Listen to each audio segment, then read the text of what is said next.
Good evening, everyone, and welcome to our Battery Park City Open Community Meeting of Wednesday, February 16th, 2022. Thank you all for joining us.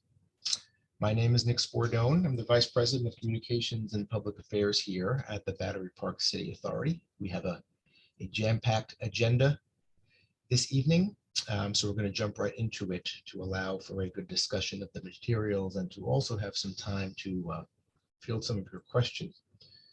For anyone, I would note, who misses all or part of this evening's proceedings, the presentation will be posted to our website with a video recording available as well on our YouTube channel.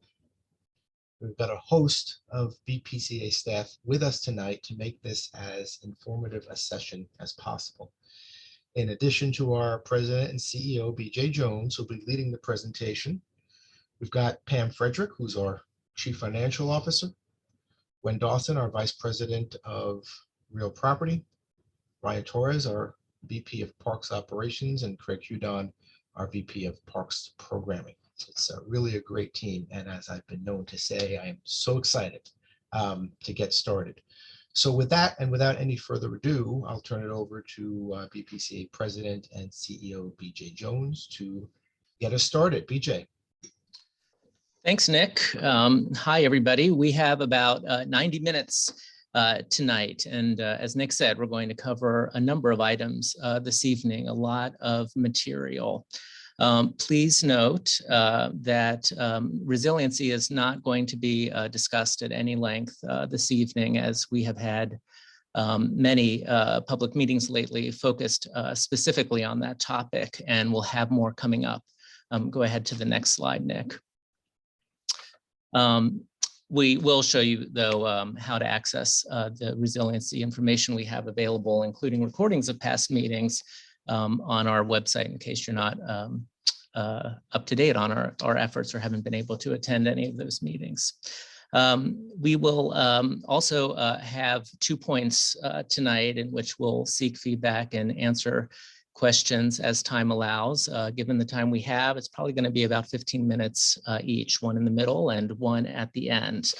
Note that we will prioritize questions that were submitted in advance in our typed into the Q&A section that you can see at the bottom of your screen. And we'd like the questions to focus on the prior content that we've discussed in the presentation. So the first feedback session focus on ground rents and the budget.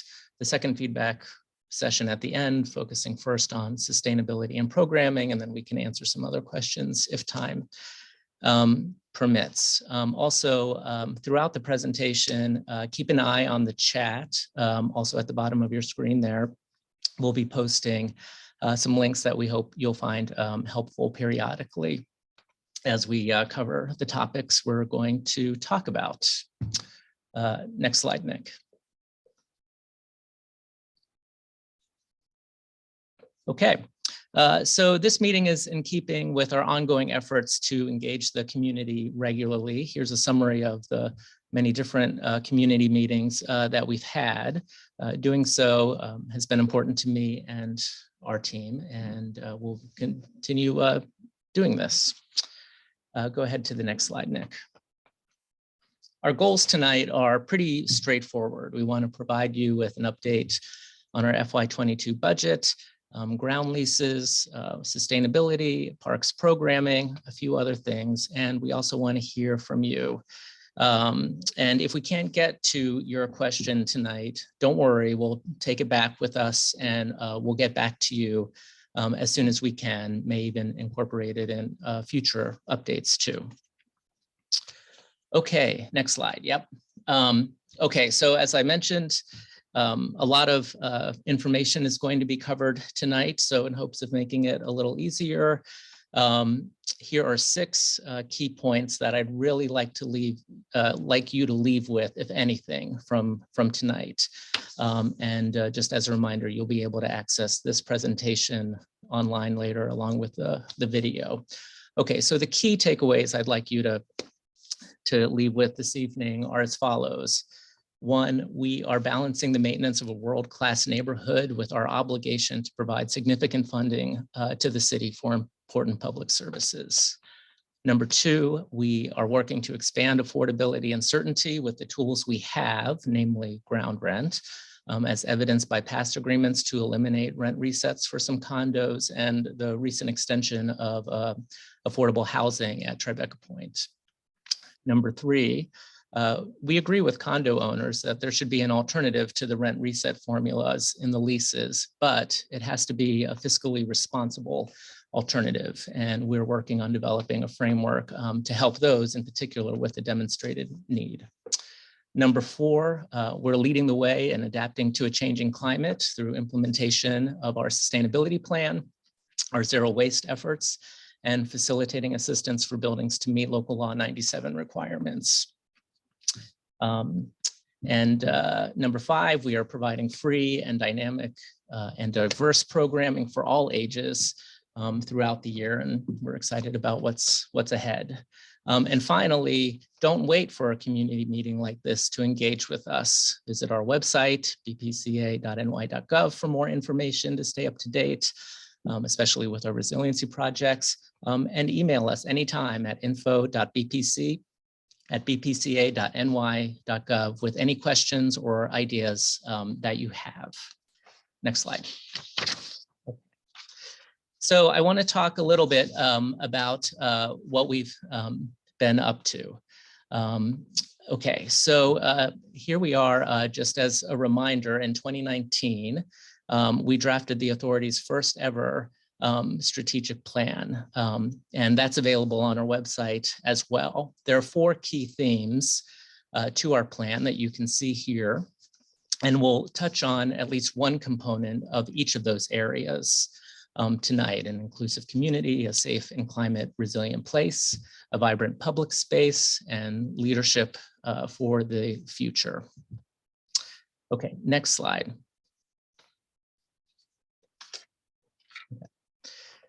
All right, so we've been busy at the authority on a number of fronts, and the next couple of slides summarize some of what we've been up to. In the interest of time, I'm not going to go into detail on them, but they're summarized here and range from our affordable housing efforts and resiliency milestones to some of the restoration work we've been doing for public spaces and engaging programming throughout the year.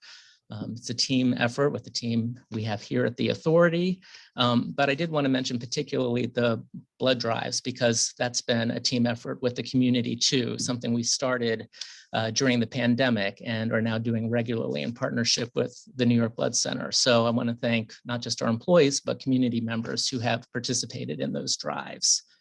Next slide, Nick. And here's some more. Okay, let's go ahead to the next slide. Okay, so here's a summary of some of the key projects that we have underway, and we'll continue to update you on these projects, whether it's through our monthly updates to the Battery Park City Committee of Community Board 1, our newsletter, which you can sign up for on our website if you don't get the newsletter currently, our social media accounts, more community meetings like this, and other venues. We'll touch on a couple of these projects tonight, but again, if you'd like to learn more, take advantage of the resources that are available. And again, you can always drop us a line or stay tuned for more public updates. Okay, go back, Nick. Okay, and here are a few of the projects that we also have in the pipeline, some things that we're gearing up for behind the scenes, some additional affordability preservation efforts, some additional infrastructure items in the neighborhood, continuing working on ground rent frameworks for the condos and other buildings, and some interesting and meaningful public art and programming coming up. Okay, next slide, Nick. Okay. So let's get into an overview of our fiscal year 22 budget. This is, go ahead back, Nick. I'll cue you when it's time to move to the next slide. This is a presentation we've been doing annually. It's information that's also presented publicly at our October board meeting in the lead up to our new fiscal year, which always starts on November 1st. And you can find that presentation and video recording on our website as well. Next slide, Nick. Okay. And so I mentioned our strategic plan, and one of the goals in one of those sections that I had showed you earlier is about being fiscally responsible stewards of public resources. Next slide, Nick. And so to that end, we have important operational objectives when it comes to maintaining BPC in a world-class fashion, but we also have a financial obligation, like every other neighborhood, to the city of New York and the general public. Next slide, Nick. Okay, so here is a chart summarizing the flow of funds, speaking of budget. And Justine Kucha, this one is for you. I know you like these charts. We've presented this flow many times before in community meetings, but have updated it a bit in a way that I hope is clear. We collect revenues from multiple sources, the majority of which are payments in lieu of taxes or pilot. These are, in essence, real estate taxes that are set by the city of New York. Of all the money we collect, we are then fortunate to be able to set our budget to cover our operating costs and debt service. And frankly, this is a luxury that most other neighborhoods in the city don't have. Now, note, city approval of our capital funding is required by the mayor and the comptroller. And on that note, we've just recently made some encouraging progress with the city regarding support for the next phase of our resiliency projects, particularly construction for the South Resiliency and the next stage of design for the North and West. The funding that remains after satisfying our operating and debt service obligations must then be transferred to the city of New York. These funds are split, basically apportioned based on the way that they came in to the authority.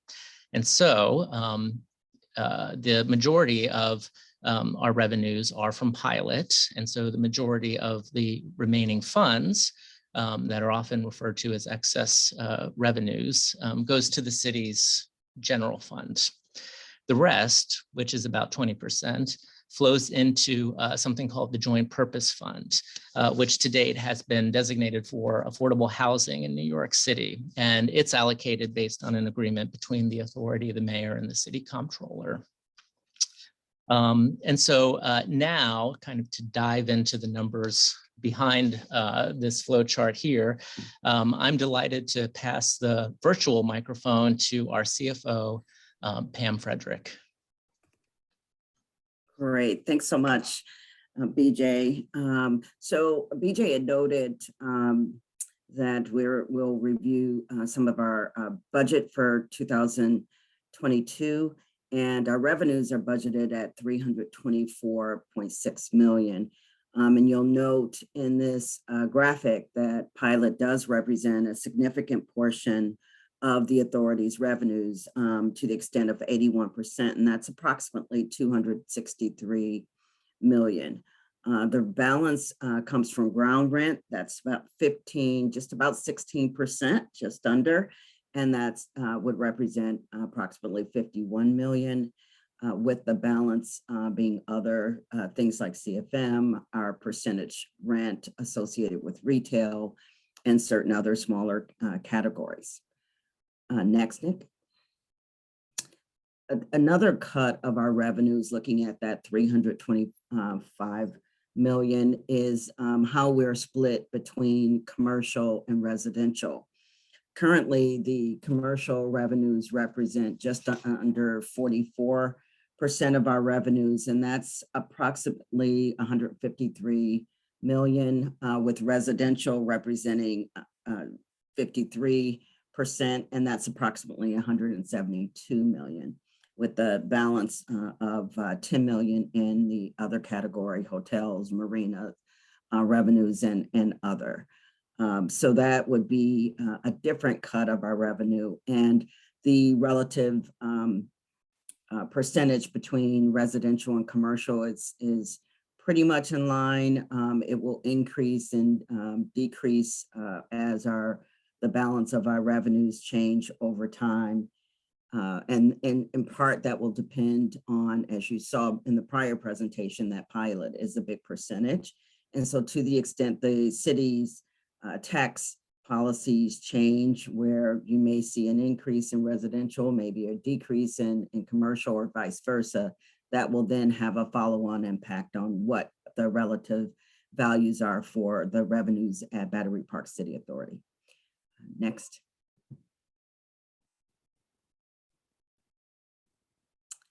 The budgeted expenditures for fiscal year 22 are we broke those down in two ways. One, reflecting what the sort of operating expenditures are, and then the balance being our excess funds. And so when we look at the operating expenses and other internal obligations of the authority, the operating to run the operations, we're about 32% of our expenditures associated that stay internally with the authority.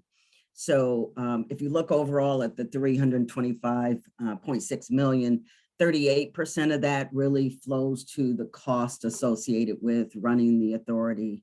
And the remainder, the 62%, then flows as excess revenues, either to New York City or into the Joint Purpose Fund, as BJ described earlier. Of the 38%, that are associated with the authority, that 32% of that then, which represents about 40 million as budgeted. We were approximately 38 million in operating expenses last year. So we held that fairly low, especially when you take into consideration a lot of the cost increases we're seeing across the country. Our debt service represents the lion's share of that. That's about 59%. It's budgeted for approximately 74 million. Obviously, some of that will be impacted by the current interest rate environment. Last year, that expense was 72 million. And with the 11 million representing the balance. Next, not next slide, sorry.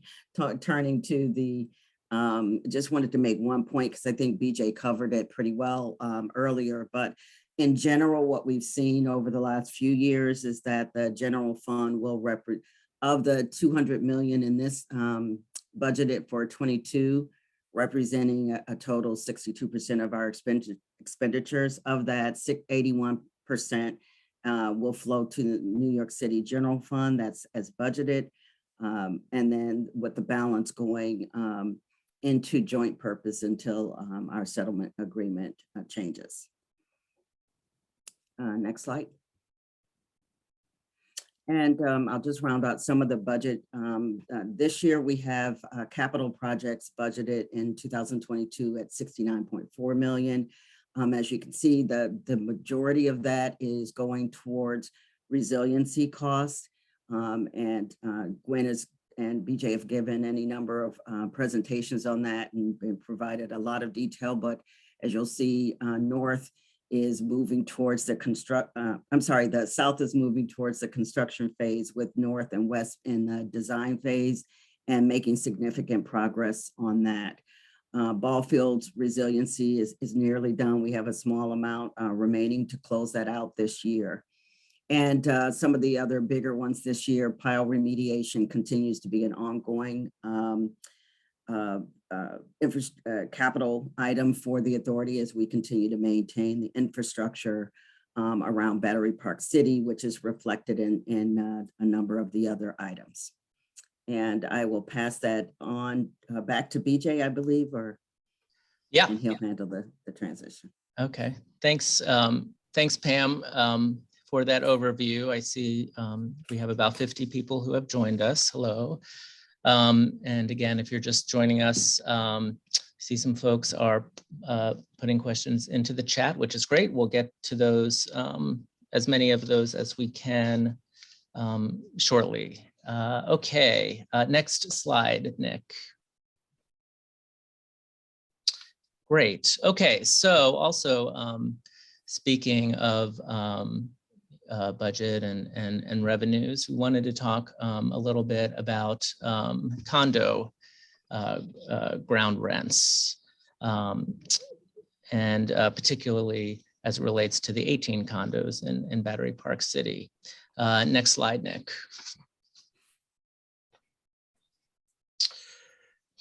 Okay, so many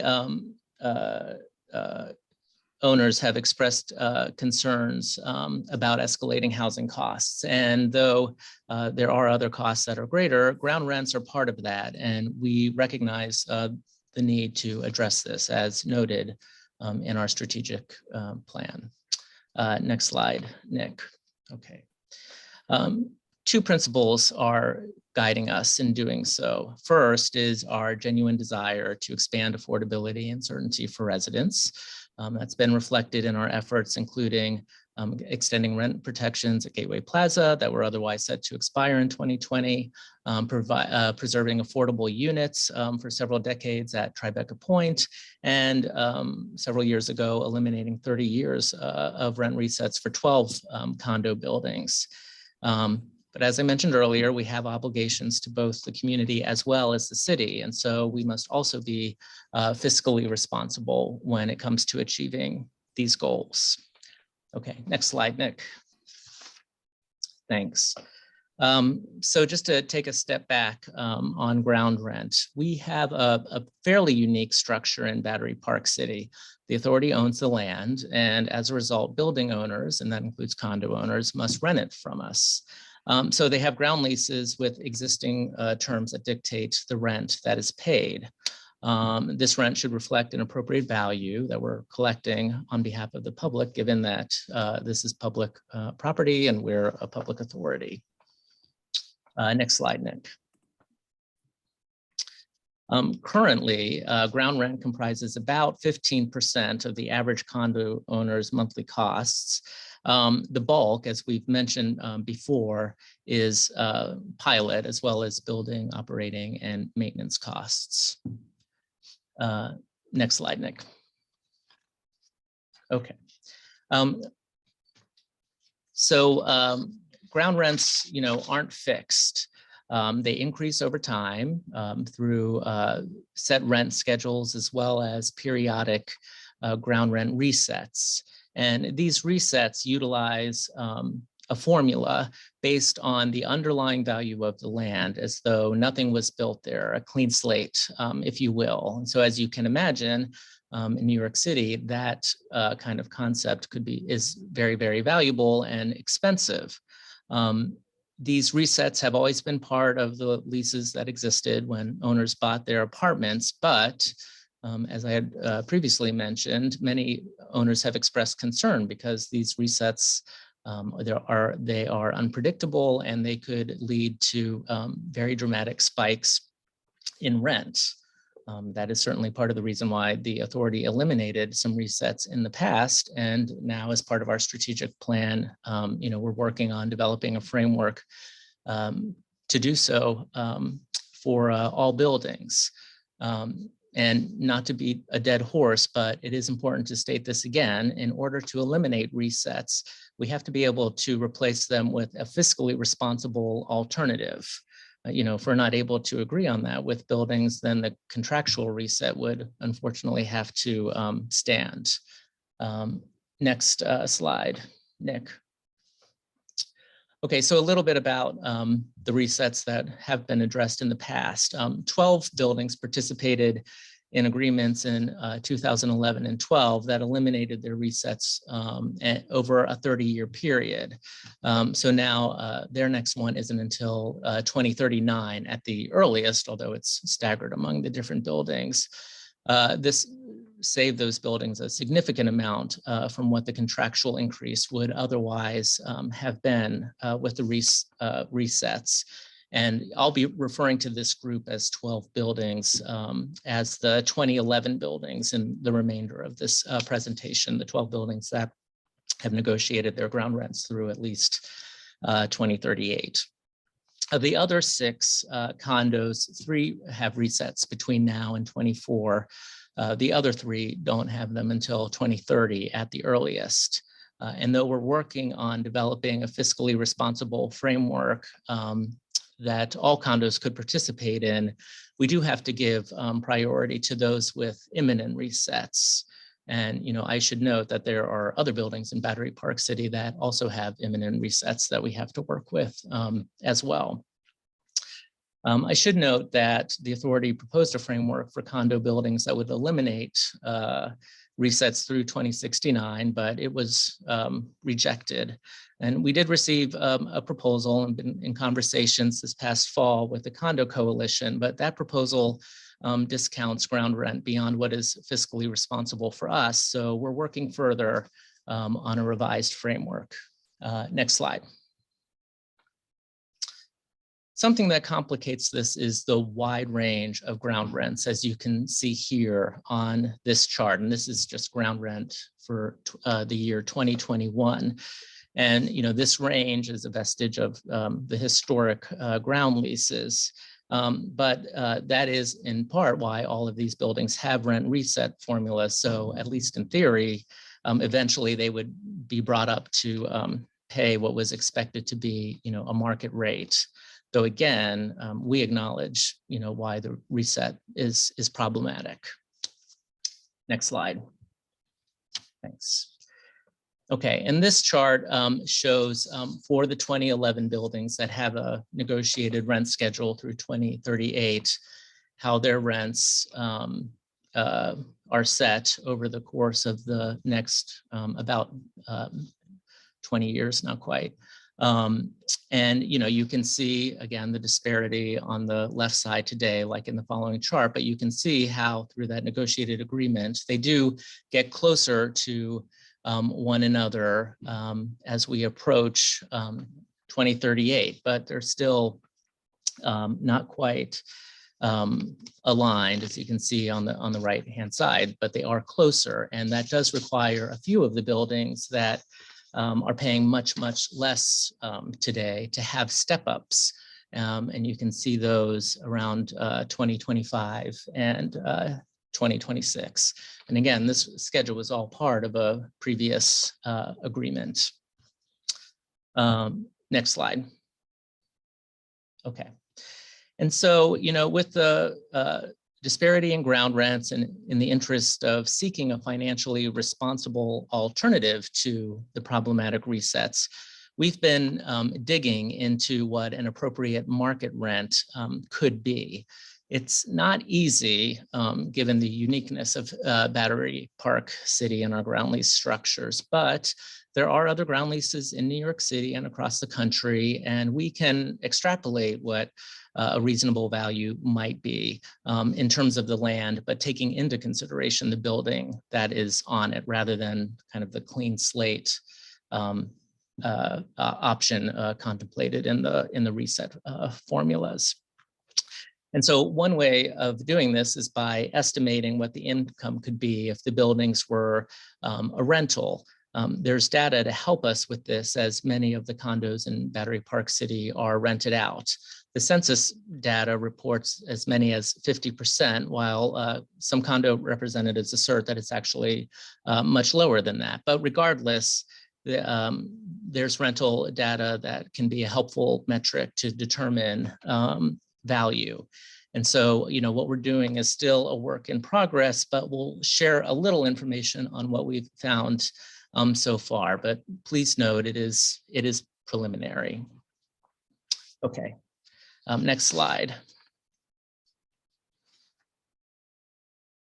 Okay, so in comparing this kind of estimated market equivalent with the lease-based rent reset formula and the existing ground rents.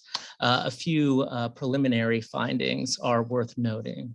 One is that the resets would indeed trigger a significant increase. And number two, the 2011 buildings are actually approaching market value via the increase already agreed to through 2038 for those 12 buildings. And for the 6 non-2011 buildings, their ground rent is quite below market in the lead up to their first resets. So let's take a look at that. Next slide, please. Great. Okay. So regarding the 2011 buildings, the 12 that have a negotiated schedule over the next several years, you can see in this chart how average ground rent today among those buildings on the left bar compares with the reset, the middle bar, and what our preliminary market analysis shows what the range could be, the far right bar. Again, as you can see on the left, comparing the black bar for the current ground rent and the bar on the right, the rental equivalent approach, for lack of a better word, you can see that they're close to market. But again, I should note, and you saw the disparity in the charts between the different buildings. Since this isn't an average, you can imagine that some of the buildings are actually going to be below market, while some are much more within the bands there. And then here you can just see how the contractual rent reset formula is so much higher, and again, why it's problematic, and we'd like to find a reasonable alternative. Let's go to the next slide, Nick. Okay, and this slide is the same chart, but this is for the non-2011 buildings. So for the 6 buildings that were not part of the prior agreement, these buildings have much lower ground rent and are much further below market.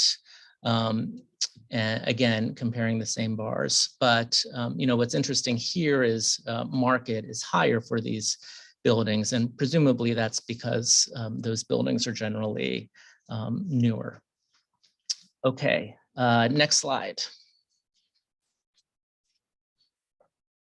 Okay, and so this goes back to the 12 buildings that have negotiated rent, and to see where they land closer to their next reset. So this is a snapshot from 2038, before the first reset happens for that group. And so this time, looking ahead, you can see that those buildings, again, get even closer within the market bands shown on the far right side of the chart. And, again, we have to caveat that it's an average, so there's some range there. And you can see, again, as I think we all agree, that the rent reset formulas themselves, as shown in the middle, would be quite dramatic and quite high. Okay, next slide. And so that's why we're interested in digging a little deeper in addressing potential affordability issues. Though, many buildings are close to our preliminary estimate of market, getting all the way there could still involve a large increase. And, we recognize, based on the recent census data, that there may be some current owners that may not be able to afford such spikes in ground rent, even though by and large, Battery Park City is one of the wealthiest neighborhoods in New York City. And so what we're doing is we're working on developing a framework that would help those that need help. And we'll share more information on that as we finalize it. What does that look like? We're still figuring that out, but it could use, different levers. For example, a discount on ground rent, a deferral of ground rent, or a transaction fee on sales to help moderate increases that would otherwise be collected through the rent itself. And definitely interested in doing that for those with a demonstrated need. So we think that this is an important part of the framework that we need to do a little homework on and figure out how it fits in. So we expect to have some more information on the results of our analyses as we continue to finalize them and figure out how we might operationalize an affordability element in an effective and helpful way. And so we'll keep you posted on that. Okay, Nick, let's go ahead to the next slide. Okay, so this is our first break for feedback, intermission, before we get to the second half of our program. And so again, we can take about 10, 15 minutes to answer some questions now, and then as time permits, we can answer some more questions at the end. We'll start with some written questions, but Nick, why don't we start with, I know there was some questions about the bonds, maybe the budget. Let's see. Let's see what those are. First, answer a couple of those, and then we can answer some questions on ground rents. Yes, thank you, BJ. Can you hear me? I can, and Pam, why don't you return? So in case some of these may require our CFO. Okay, thank you. And thanks everyone. BJ, thank you. So one of the first comments we got in advance was from Pat Smith. He's our neighbor down in Battery Point, condo owner, and one of the leaders of the Homeowners Coalition. He had asked us if we can please discuss a little bit about the next BPCA bond issue. Pam, this may be yours. If we can just kind of give a quick primer on, roughly speaking, the issue date, the amount, the purpose of the funds, and the expected annual debt service on those bonds. And I can go through each one, but those were the main points. Yeah, I can only respond to a few of those. Our financing plan is generally put together once we have a capital plan approved, and as BJ noted, we are still in hopefully the final throes of getting that approval, and we're very optimistic about the results. Once I have that amount, then we will work with our municipal advisor and devise an estimated financing plan, and then work with our selected underwriter to senior managing underwriter to really put the fine print to it. I think, Nick, what we probably could do is once we have a better grip on that, if there's a community meeting that is around the, once we've come up with the financing plan, we could, come back to the community and share with them those plans. But in general, I would say that the intention is to have the new bond issuance and any refinancings done by the end of fiscal year, hopefully 22. For us, that's October, would be sort of the back end goal. If the sooner we can come to market for us, the better. And obviously, given the current market environment, sooner is generally better as rates are rising. We still think that, rates are attractive and affordable, but obviously coming to market sooner than later is better. Nick, do you want to kind of repeat and see if any of those hit? Sure. Yes. Thank you, Pam.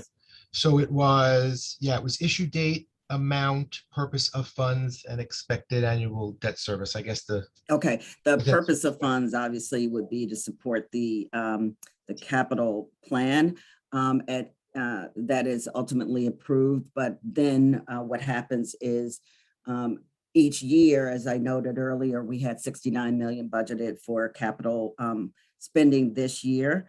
And that capital spending would have been based on prior, largely on the prior bond that was done in 2019. The majority of this bond, upcoming bond, would be set to finance the new capital plan. There's a little bit of overlap with some of the resiliency, as we had some additional funds in the 2019 that will help bridge the gap for design work and early construction on the south.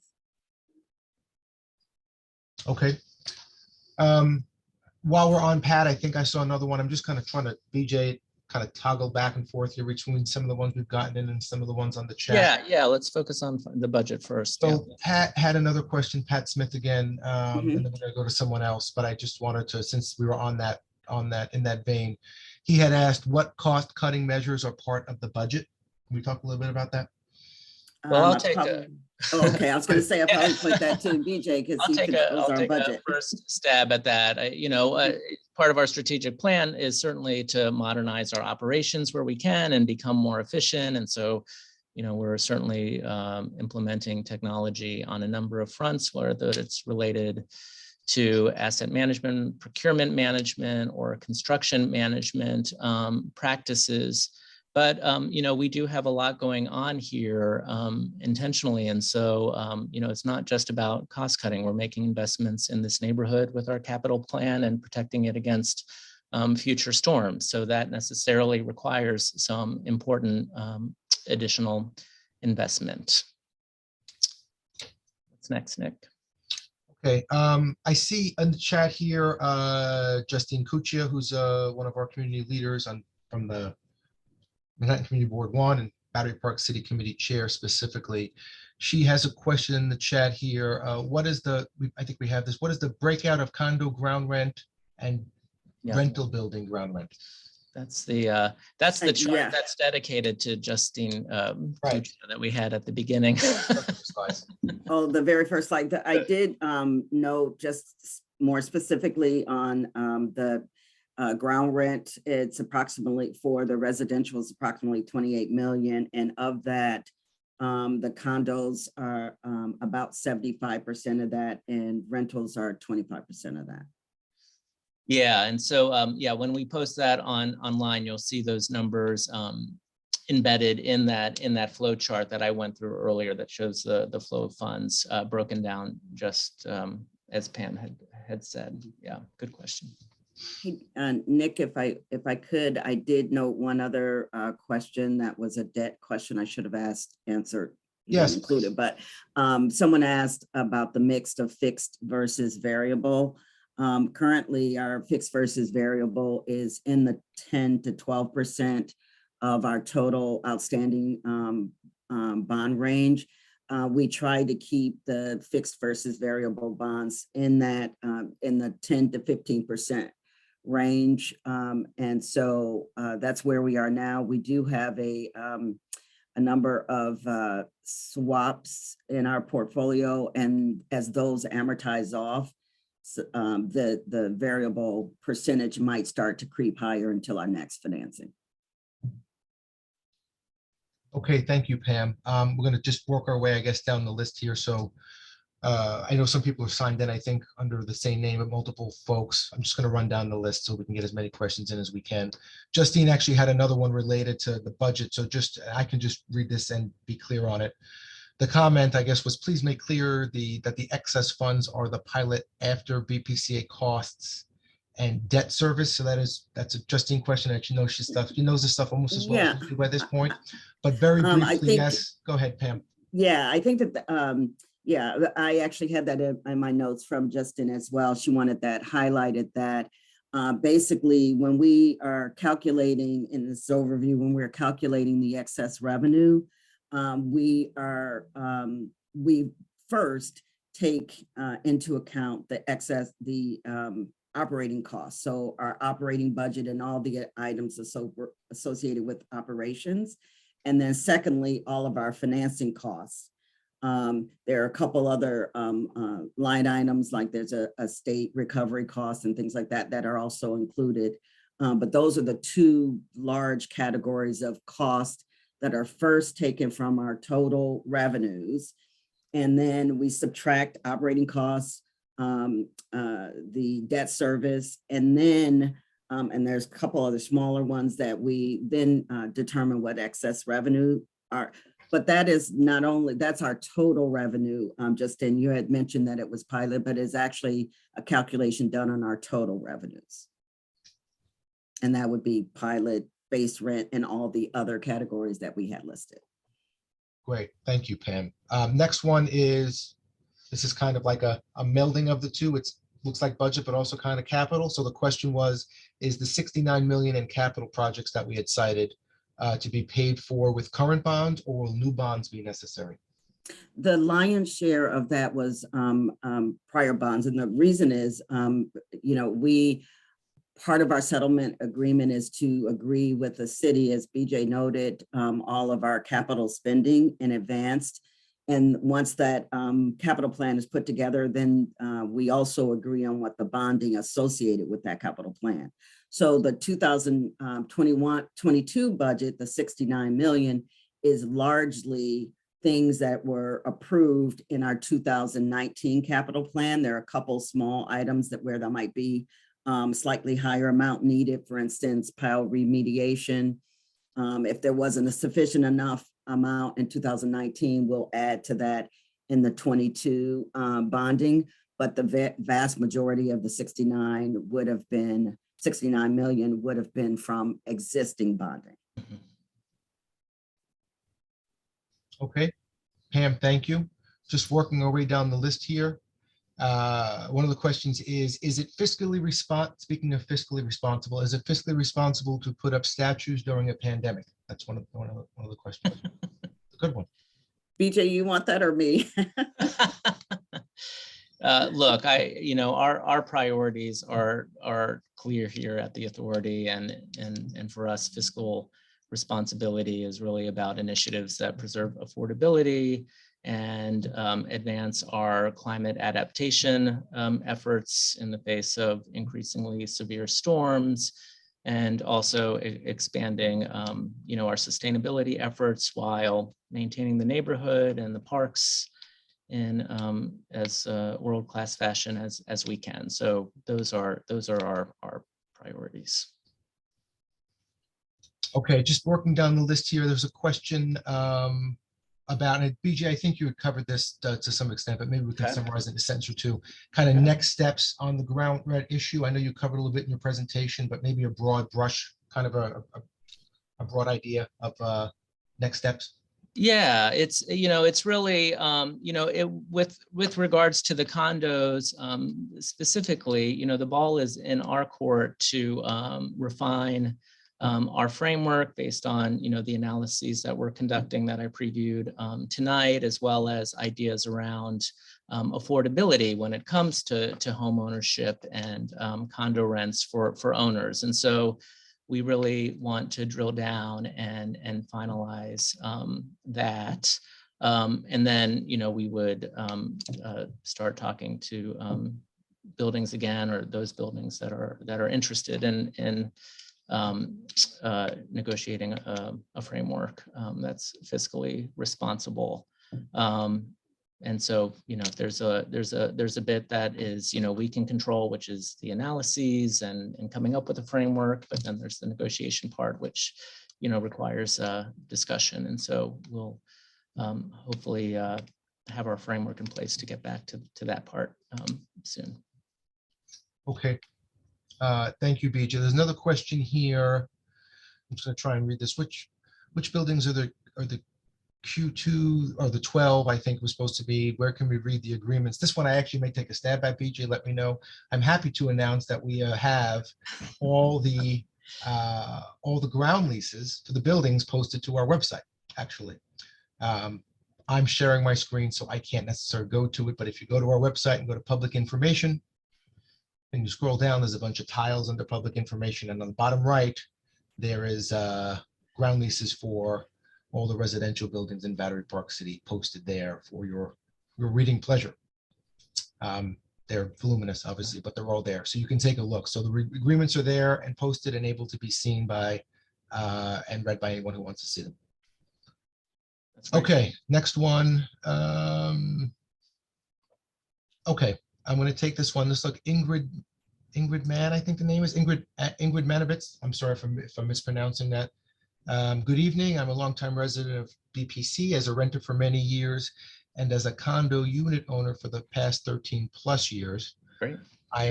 Great. I am very concerned about the lack of progress that has been made over the last 5+ years to amend my condo building's ground lease, as well as many other buildings' ground leases.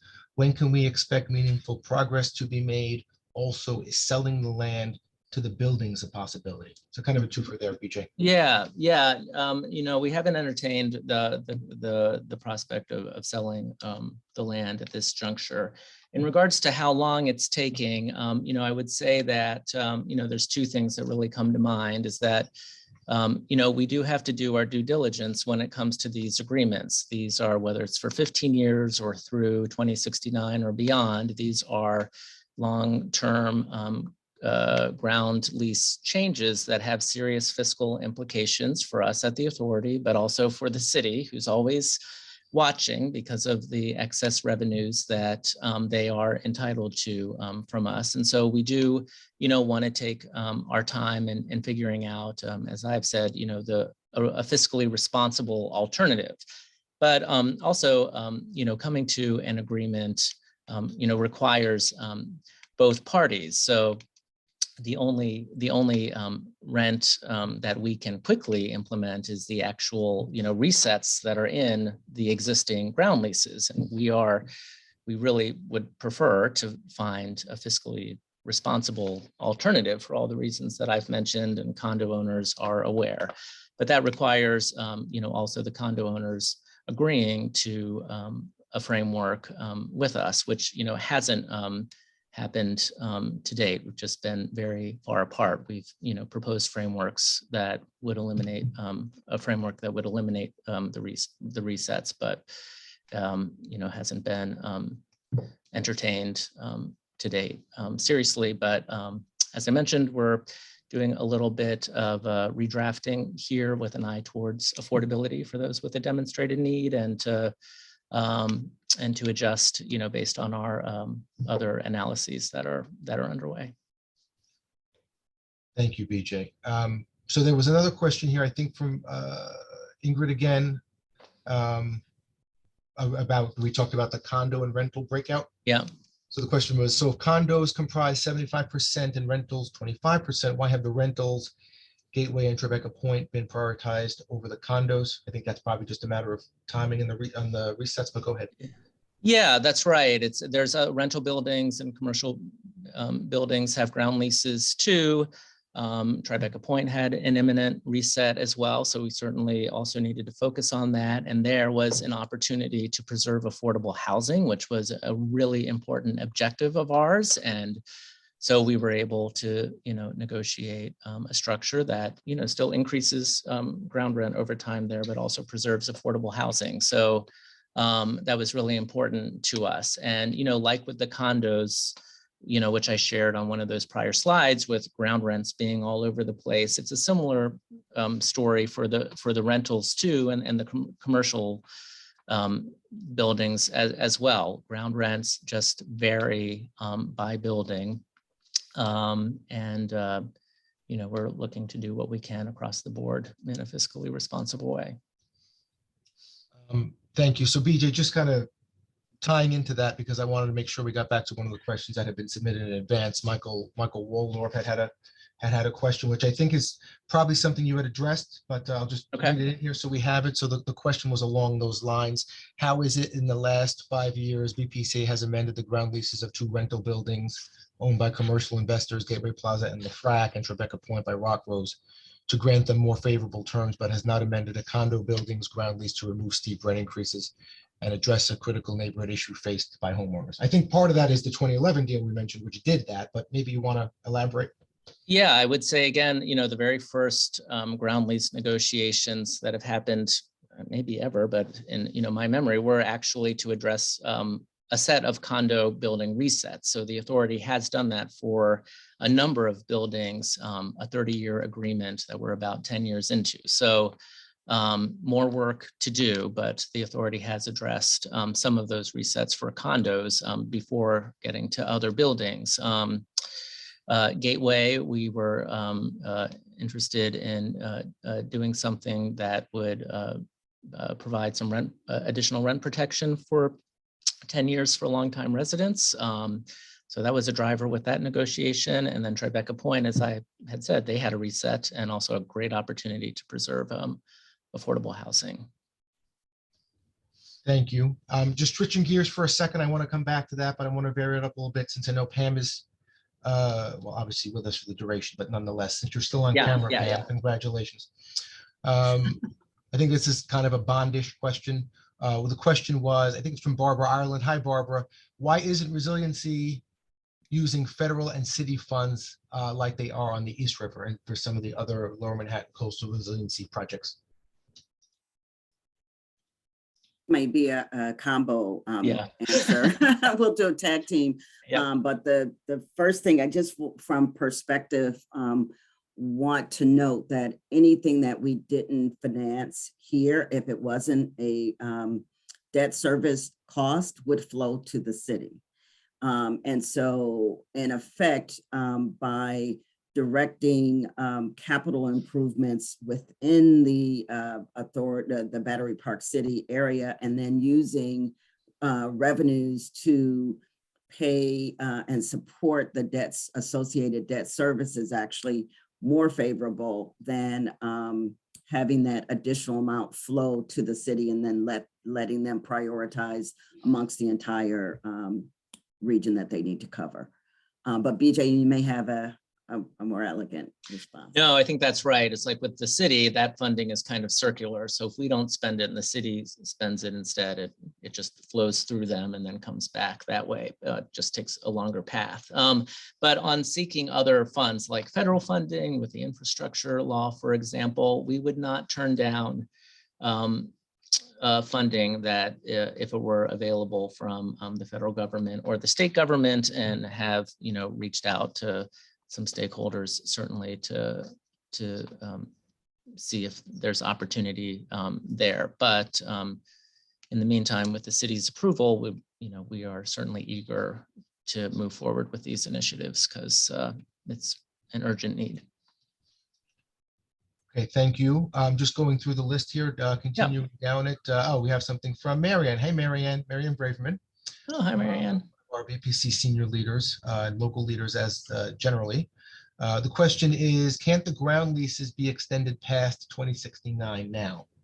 Yeah. I think that might be a question. Yeah, ground leases can be extended, and that's something that I've mentioned in past public meetings. We're interested in, but extending ground leases means that just a longer period of time that a new ground rent schedule has to be developed and agreed to, and so our focus right now is on the lease term through 2069, but with an eye to addressing the issues with the term itself in the hopefully near future. Okay, working down the list here. Okay, another question from either Pat or one of the folks under the Pat account. Okay. Am I understanding this? I think is based on the conversation. Am I understanding correctly that if considered wealthy, any increase in ground rent is justifiable, even if ground rent resets to 4 to 5 times what it is currently? No, that contradicts what I've been saying in this presentation. We agree that the rent resets are problematic, as shown on those bar charts that, and I think in general, the industry has moved away from rent reset formulas like that in favor of, clearer alternatives to capture a reasonable value. But yeah, those resets, even though they're stipulated in the contracts, we agree that they're unpredictable and they're likely to be dramatic spikes for anybody, and really, untenable. That's why it's part of our plan to see if we can find a way to address them and why we're trying to find a fiscally responsible alternative, but it would require condos to agree with it if you know, they wanted to change their ground rent over the long term accordingly. Okay. All right, so the question just came in as you were speaking, BJ. Talk about real-time feedback Okay. that serves you. Okay. Justine wrote with an exclamation point, BJ, the increases are currently between 25 and 65%. What are you talking about? This is before FMV resets. Yeah, if you go back to that chart, don't go back, but take a look. That ground rent schedule that was negotiated back in 2011 and 2012 eliminated 2 resets. Now that still included, you know, increases in ground rent for those buildings to get them close to or within market range, depending on the buildings. When that agreement was reached, condo buildings were paying, it was a little bit all over the map, but there were some buildings that were paying a lot less than other buildings. And it was clear that, you know, that agreement brought those buildings further into parity with one another. And I think parity is important because it, you know, doesn't, I don't see why, you know, one condo building should pay a lot less than another similar condo building in the neighborhood. And so, you know, because their starting points were so different, those agreements clearly tried to true that up. And that meant that some buildings will have to have bigger jumps than others. But that's all part of an agreement that was completed in 2012 and 11 between the condos and the authority. Okay, I'm just going back now to one of the other questions that had come in advance. I want to make sure we get to it, changing Yeah. gears a bit. Okay. Marianne Paranti is also one of the leaders of the Okay. the condo board. Oh, and you know what, Nick? Just 2 more questions because I'm Yes, looking at yes, the time. Time flies when you're Yes, talking okay, about good. That's ground actually, rent. I think it gets us mostly through all of them. So this Okay. is, I think we covered a lot. Yep. But I want to make sure we get Marion's question in. Okay, so question is, how can you justify paying hundreds of thousands of dollars to consultants to engage in ground rent negotiations who are out of touch because they don't understand the needs of the community at all? Oh, okay. You know, we do engage consultants and other vendors to help us in achieving our goals, whether it be to, you know, help us in doing fiscal analyses or, you know, contractors to help us build our resiliency infrastructure. And, you know, we rely on, you know, that expertise and additional capacity in addition to our own expertise in-house. But, you know, all of those vendors are, you know, we direct their work and what they should be prioritizing. And so, you know, again, as noted in our plan and in conversations we've had with homeowners and condo owners, we want to, you know, eliminate those resets in favor of something that's more tenable for condo owners and is fiscally responsible for us in the city. And, you know, where we can help people that have a demonstrated need, we figure out a way to incorporate that. Okay, and I think actually, as luck would have it, this looks like the last one for now. Okay. So let's take it and then make sure we try and get through the rest of the presentation. And as we've always said, Yeah. this is an open stream of communication as That's ever. right. I think this is one about the board. I'm just going to read it. So are there going to be any discussions of adding stakeholders from Battery Park City residents to the BPCA? I assume that means to the BPCA board. I think that's what that question is. Yeah, I would say, you know, these are appointments by the governor and approved by the legislature. So not really my purview. But, you know, you could always connect with that person offline, Nick, to see how. Yeah, we can walk them through the process of the nomination by the governor and then the approval and review and the confirmation process in the state Senate. Yeah. Okay. Yeah. Okay. Great. Okay, let's move on to our second half, which is a little shorter. And, as I had mentioned earlier, if you remember talking about those kind of 4 pillars of our strategic plan, sustainability is, of course, a core element of that. Next slide, Nick.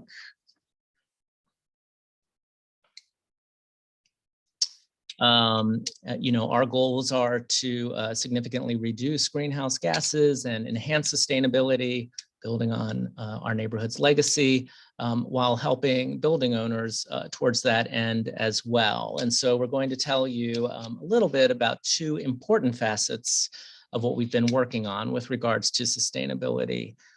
First up will be Ryan Torres, our Vice President of Parks Operations, to tell you a little bit about our zero waste efforts and how you can help. And then followed by Gwen Dawson, our Vice President of Real Property, who will talk about our recent sustainability buildings inventory and what that might mean for helping people with Local Law 97 compliance. And so I'll turn it over to Ryan now, and then Ryan, you can hand it off to Gwen, and then I'll come back for the grand finale. Great, thank you, BJ.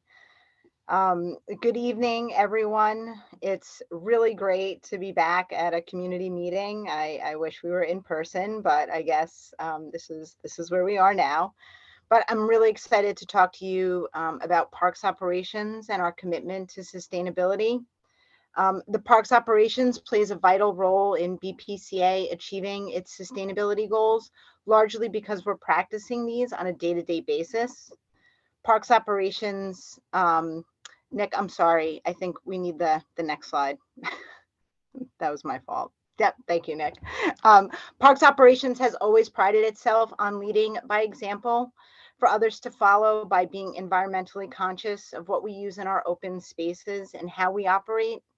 So these ambitious goals that BPCA has set for itself and the community only challenge and excites us more to innovate and promote sustainability within our department. It's through our zero waste initiative, our sustainability plan, new green guidelines, and implementation plan that outline our commitment to precisely define, enhance, and measure its sustainability objectives and achievements. We really do envision a battery park city that will serve as an innovative model for urban climate action and move the community closer to carbon neutrality by 2050. Just one of the ways that we in parks operations take action towards these goals is through our zero waste initiatives. We're going to drop a link in the chat, I believe, for our sustainability plan if you'd like to check that out. There's a lot and all of the actions that we'll be taking. So, next slide, Nick, please. Thank you. So building on the momentum from our gold true certification for our 75 Battery Place facility, our Zero Waste Advisory Committee has set a new goal for zero waste. It's really first of its kind and new to us all. And we are looking to achieve zero waste in our open spaces and our operations by January 2023. This means that all the park spaces, plazas, street trash, restrooms, all the spaces that we maintain and the operations or the way in which we maintain these spaces will look to divert 90% of what would normally go to landfill. This effort really began last year when we established baseline data in the waste streams that exist in our open spaces and our operations. This information is what we'll use and track during this year to ensure what we're diverting, to ensure that we are diverting items from the landfill. This chart up on the screen is the result of just one of the waste audits that we performed last summer from one day in our 300 trash cans that we have in our open spaces. And these results really just confirm that by changing our behavior, we can reduce compost and recycle, and we really can divert 90% or more of what goes into the landfill, and that can be achieved. Nick, next slide. Great. A couple of noteworthy things when we did our waste audit was, first and foremost, we have a lot of coffee cups that end up living in Battery Park City. This here is a picture of just one day's worth of coffee cups when we did our waste audit. I was surprised that straws were not as big of a concern as I thought they would be. Not that I'm supporting them, but I was surprised that I didn't find as many. There are lots of unused utensils and condiments that were, that we think we could probably use less of. And the North, like Rockefeller, has different trends of trash than the South, like Wagner. And it's through this information that we're hoping to create changes. Next slide, Nick. Thank you. So zero waste, it really means just less stuff in our open spaces, less stuff used in our operations. Becoming more sustainable in every way is a really big ask. So by creating goals along the way, it really allows us to all feel responsible for the success.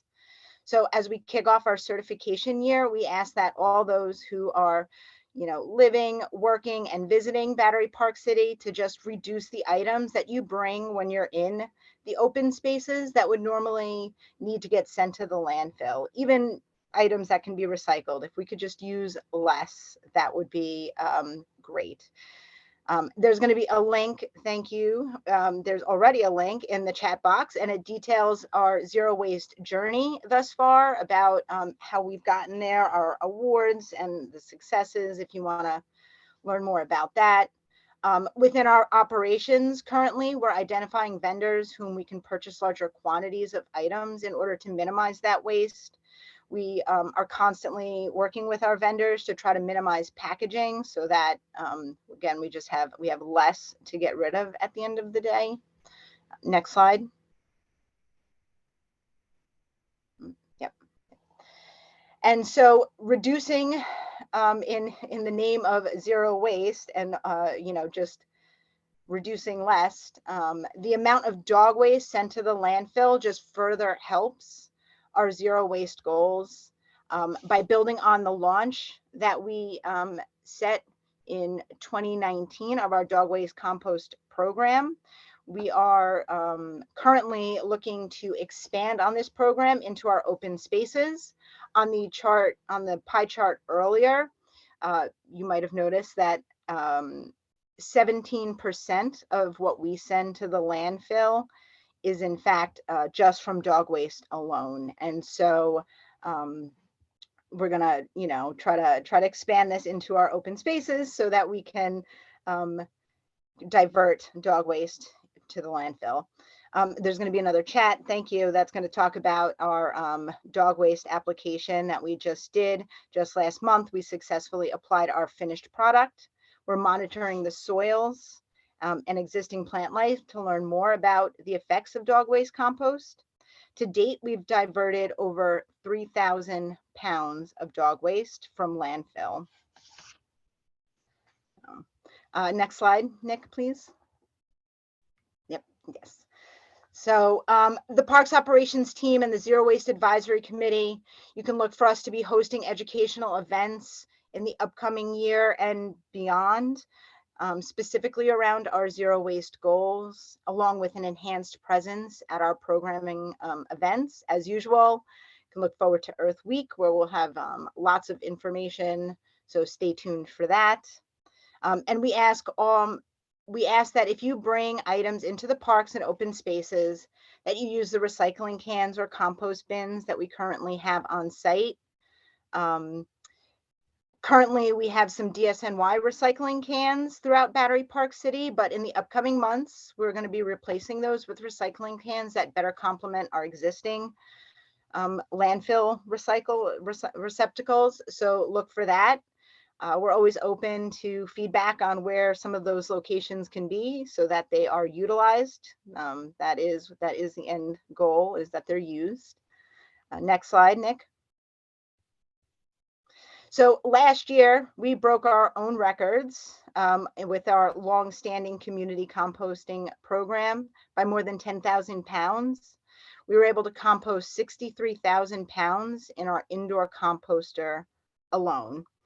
Composting food waste has so many benefits, not just for zero waste, but for our soils and our open spaces.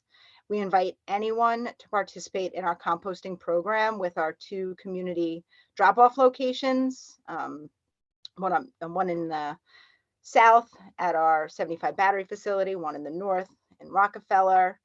Our partnership with Gateway has also proven to be such a success, where we've composted over 15,000 pounds with the Gateway residents alone in 2021. And so we're always open to helping any and all buildings in Battery Park City to increase their composting. Please feel free to reach out to us to get the conversation started. And now I'm gonna pass it on to Gwen to speak about our recent sustainability buildings inventory. Thank you. Hello, everyone. Can you hear me? Yep. We can Yes. hear you. Great. Good evening. It's good to be with you. I know we're in the home stretch here, but I'm happy to have just a few minutes to talk to you about a couple of things that we're working on with the sustainability plan. As most of you know, the authority formulated and issued a sustainability plan and a sustainability implementation plan in 2020 to assist us in helping to achieve a carbon neutral Battery Park City neighborhood by 2050. As part of that plan, we discovered that and it's no surprise that a large portion of our challenge is energy reduction in the buildings. And we also realized that there were a lot of things about the buildings that we didn't know about, and that the building owners themselves really didn't know about in terms of the systems, the equipment, the makeup of the buildings that contributed to the energy usage. So we undertook in 2021 the formulation of a sustainability building inventory, and issued a request for information from all of the buildings in Battery Park City, and received a very good response. And the objectives were to identify opportunities for Battery Park City Authority to help facilitate programs or resources and funding opportunities to help with projects to reduce energy usage in the buildings, and to possibly identify pilot projects that could be facilitated, and additional information sharing opportunities that would flow from those, and in some cases even be able to facilitate bulk purchase of energy saving equipment for the buildings. Next slide.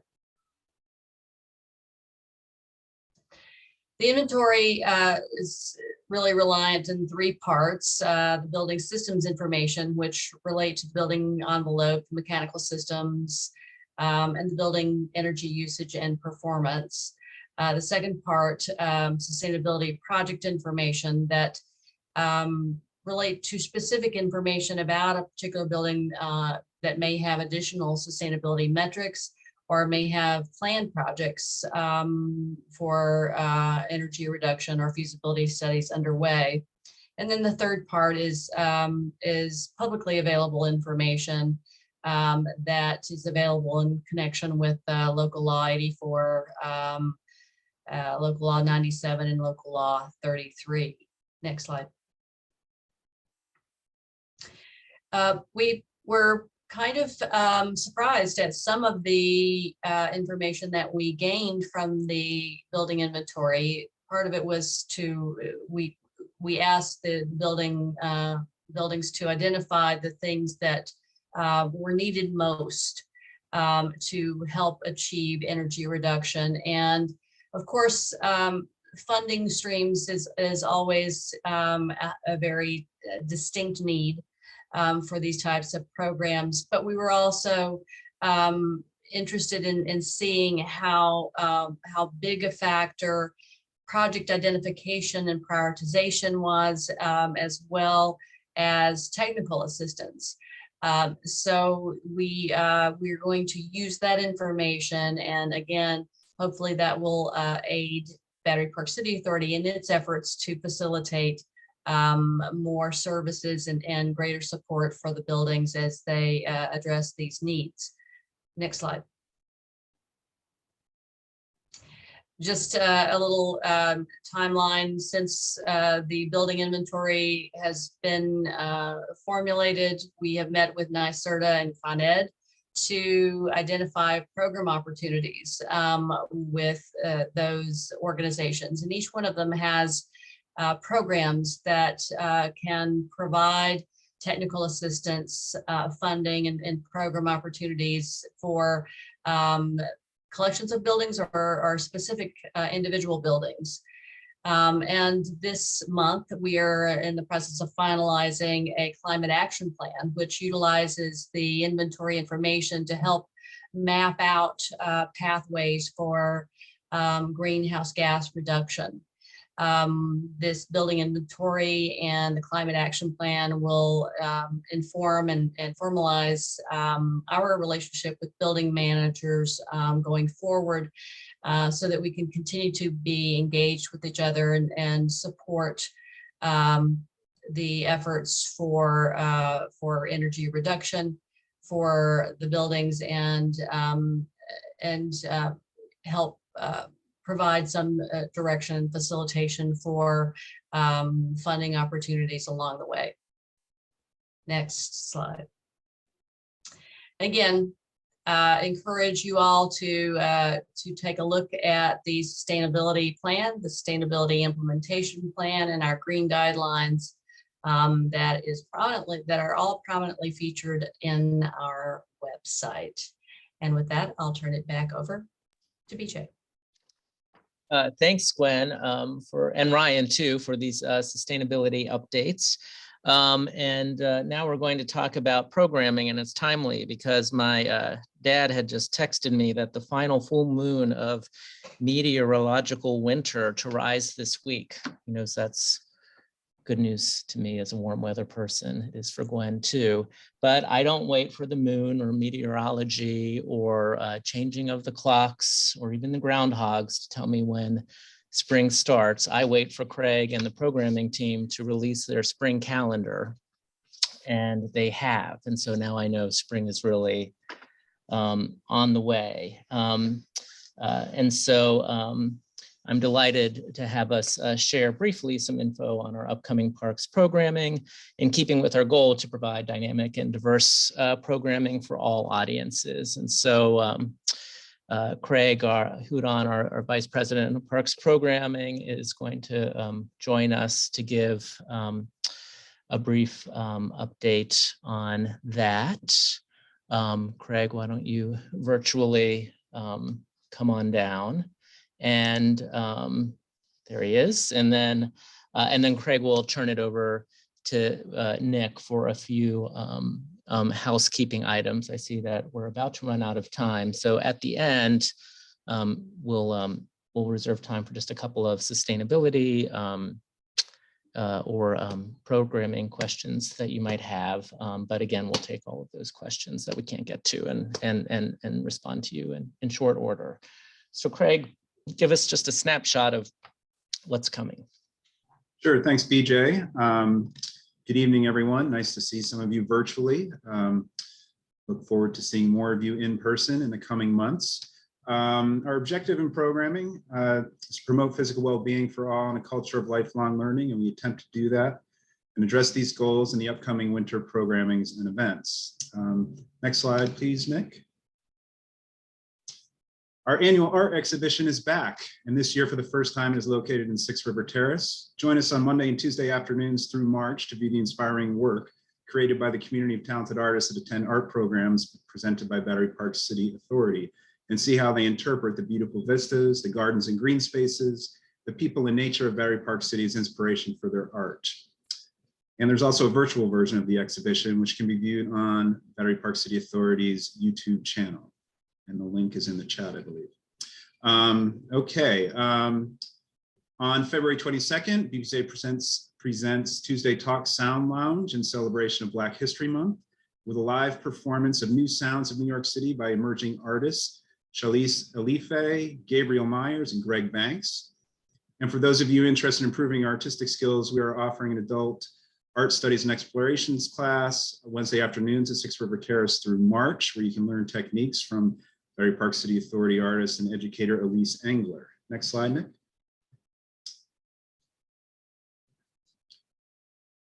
Okay, come celebrate Fat Tuesday on March 1st, New Orleans style at the Rockefeller Park House. We'll be transforming the Park House into a Mardi Gras house float, a tradition which started in New Orleans as a response to the pandemic. There will be an art project, music, and lots of festivities for the family. Our popular 70s cinema series continues virtually on March 10th in celebration of Women's History Month with a 1978 classic, An Unmarried Woman, from director Paul Mazursky. On March 10th, both virtually and in person at 6 River Terrace, a new film titled Behind the Scenes, Making Public Art in Battery Park City will be screened from filmmaker Nick Buffon and the film's director, BPCA's own Director of Public Partnerships and Public Art, Abby Ehrlich, featuring major artworks in Battery Park City from the 80s through 2020. And in March 12th, also in celebration of Women's History Month, come meet an urban naturalist, join in a women-led nature walk through Rockefeller Park. There will be Thursday art talks, continuing virtually and in person at 6 River Terrace, presented by art historian Sylvia Laudian Mayo, focusing on Salvador Dali in America, and David Chester French's work at the U.S. Customs House located at the bottom of Broadway. Adult fitness programs continue at 6 River Terrace with senior group exercise program, adult Zumba and Tai Chi programs presented free weekly. We have a family workshop coming up entitled Steam Dream on April 2nd at the basketball courts in Rockefeller Park. Join us for an open air science fair featuring quirky family-friendly activities, an interactive workshop by the Stuyvesant High School robotics team, live performances, and the Battery Park City Zero Waste Committee. And to round it out, a nature and poetry program on April 30th in Rockefeller Park. Seamus Heaney's Death of a Naturalist, inscribed at the Lily Pool, will help us start our poetic journey through the parks. Next slide, please. And here are some of the examples of artwork in the exhibition at 6 River Terrace. We hope you come take a look. I hope to see you at some of these winter and spring programs, and I'm looking forward to seeing more of you and even more robust schedule of programs in Battery Park City this summer. See you out there soon, everyone. Have a great evening. Nick, take it away. Okay, thank you, Craig.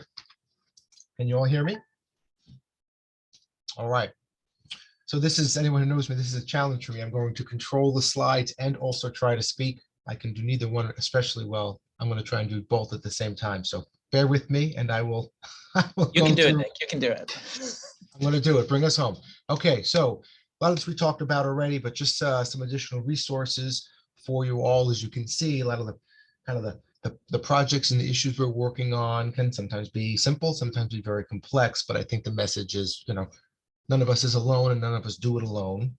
And with that, I would say to some of the new folks here, questions, or if you want to get involved with some of what's going on with the community, we have some great partners at Manhattan Community Board 1. These are great public servants led by Tammy Melcher, who's the community board chair, and Justine Kucha, who was on the call earlier. She is the chair of the Battery Park City Committee. We meet every month with the Battery Park City Committee. We have a standing report on the agenda each month, and we are there to report out what's going on in Battery Park City, kind of an abbreviation of what you all heard tonight, but on different topics happening on a monthly basis. It usually meets the first Wednesday of every month. This month coming up is a little bit different. It's going to be Monday, March 7th. But all those meetings are conducted live, and you can click on virtually and attend that way. They're also all added to the Manhattan Community Board 1's YouTube channel. The New York City Police Department's First Precinct Community Council is a monthly meeting that is conducted by our partners at the First Precinct up on Erickson Place. They have been doing those meetings virtually in the last little bit because of the pandemic, obviously, but you can get more information at the link included there. And if you have issues or concerns or questions about public safety matters in Lower Manhattan, Battery Park City specifically, you can tune into those. You can always also reach out to us. We have a very wonderful and strong relationship with our partners at the First Precinct and our neighborhood coordination officers here in Battery Park City. Our board meeting calendar is up on our website, but I've listed it all out there as well. Our board meets every month, Wednesdays at 2 p.m. The dates are there. The next one is next Wednesday, February 23rd, and running through the end of the year. All those meetings are webcast, and you can access the videos of those after the fact. Upcoming meetings continue. This is just a quick little plug here, but it's Martin Luther King Day. Obviously, the celebration was last month. It is now Black History Month. There are various drives going on in honor of the late, great Dr. Martin Luther King, including a food drive, which is ongoing, and a statewide book drive if you have lightly used books that you would like to donate. There is a link there for more information. There's also a student art and essay exhibition that is being conducted up in Albany for in-person viewing. You can also view a virtual version of the exhibition right from the comfort of your own home with your own phone, etc. There's contact information there, but if anyone is seriously considering making some donations or whatnot, I am certainly happy as an agent of the authority here to try to kind of corral some of the donations on behalf of the authority and pass them through to the state. I had a wonderful conversation with the woman who runs the program just this afternoon. So any more information there, you can reach out to me directly at the email address, or you can click on the information and donate it directly. COVID response, very briefly, this is just for your information. The state is tracking every day where we are with vaccination rates. We continue to see improvements. The Omicron variant looks like it is mercifully and quickly receding. I've included on this page, the second link is find COVID testing location near you. This is particularly helpful, and that link will be in the chat as well. And this presentation will be posted. But there's a very helpful page on New York City's website, nyc.gov. You can simply click that link, enter your zip code, which for Battery Park City is obviously 10280 or 10282, and get locations in the immediate vicinity that are doing COVID tests, usually for the next week or so, pop-up locations, but that are doing rapid tests. So that's actually really helpful. Please note no testing on Monday, February 21st, given the holiday. Resiliency, we touched on at the very beginning, very briefly. I'll touch on again here. We do many meetings about resiliency generally, including on our ball fields project, which is now nearing completion. Thank you to Gwen and her team for the wonderful work. On the South Battery Park City Resiliency Project, which will be breaking ground surface level, I should say, this summer. And then on the Northwest Battery Park City Resiliency Project, which is entering now the design phase, and we are hoping for robust and sustained community engagement and feedback on that. I say all that to say that on our website, much like with sustainability and the others, we have a full library of resources for anyone who wants to get caught up on all the resiliency projects we are running, how to get involved. You can email me here directly and we'll get you plugged in to the right places with all information about when the next set of public hearings and meetings are happening, everything ranging from design sessions to workshops to environmental impact study meetings and feedback and surveys. So we are firing on all cylinders, and we are, as ever, honored to serve. So you have the main email address there, info.bpca@bpca.ny.gov. You have our social media handles on Twitter, on Instagram, and on Facebook. You have my information, or most of you do. Keep the email address because that goes to me as well. But phone number for those who need it, you all have it. So might as well share it again. 646-531-2276. I say again, 646-531-2276 is my work cell. You can call me anytime. I may not pick up at 3 a.m., but you can call and I will get back to you when I am next available. But certainly I'm available to you all and happy to be here. So that's it. BJ, I know we are slightly over, but all things considered pretty good. Yeah. There was Thank one you. more, of course. Yep. There was one, if it's okay with you, I don't see a whole bunch of new questions that had come in about the other items, although there may still be a few. There was one question that came in right at the end of the previous section that looks like it's a little bit of a different slot. Okay. But it may be helpful to reinforce some of the questions about taxes and pilots. So I'll just read that in if that's all right. Okay. Maybe you Sure. can handle it. So this was from Karen McDermott, and she had asked, wonder, does anyone take into account the increase in taxes New York City and specifically BPCA condo owners have suffered because of the SALT tax cap? Whether it was a Republican administration which put that into place or not, we are hit with it hard. So maybe we can talk a little bit about pilot and how that's set and our role in it and not our role in it. Yeah, I would. Yeah, I think, what I would just say is I hear you on that. And again, our role with pilot is that we collect it as set by the city and any other state or federal legislation that might influence what that amount is. And again, that flows through us, and we use that to direct funds to our work in Battery Park City, and then the rest flows back to the city as other tax dollars do for other neighborhoods. Yeah, we went into overtime halfway through talking about ground rents and budget, and so we are out of time tonight. But Nick, are there any sustainability or programming questions? I'm just going to take one more pass through the chat and the Q&A.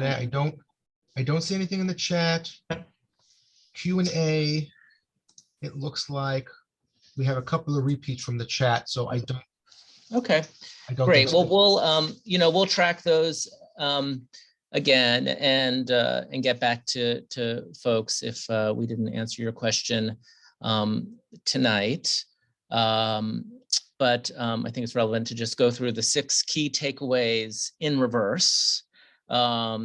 1, don't wait for a community meeting like this to engage with us. Visit our website and sign up for our newsletter. Call Nick at 3 a.m. and leave a voicemail with your questions or ideas. 2, we're providing great free programs all year round. 2, we're leading the way in adapting to a changing climate here at the authority, but also for this neighborhood, and we want to help buildings.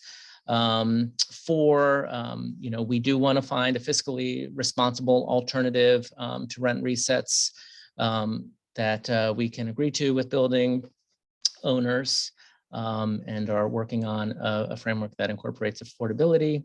And 5, we are working to expand affordability and certainty for buildings in keeping with our strategic plan and evidenced by recent and past agreements, including preservation of affordable housing at Tribeca Point and prior negotiations that eliminated some rent resets for condos. And finally, we are always striving to find the right balance in maintaining a world-class neighborhood with our obligation to provide significant funding to the city for important public services, many of which benefit Battery Park City directly. So thank you again for joining tonight. If you have any neighbors that missed tonight's presentation, we will circulate the links to both the presentation itself and this video as soon as possible. So again, if you're watching from home later, thank you for joining us. But thank you all of you for joining us tonight.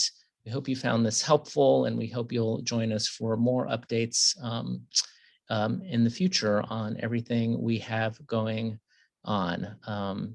I just want to thank my team again for participating tonight and pulling this together, as well as folks behind the scenes. Really a team effort, and just want to acknowledge our board members, Catherine McVeigh Hughes and Martha Gallo, who are joining us tonight, and our downtown residents, and really appreciate them being here and hearing the questions and comments in addition to the presentation. So thank you again, and I'll see you all in the neighborhood. Have a good night, everybody. Good night.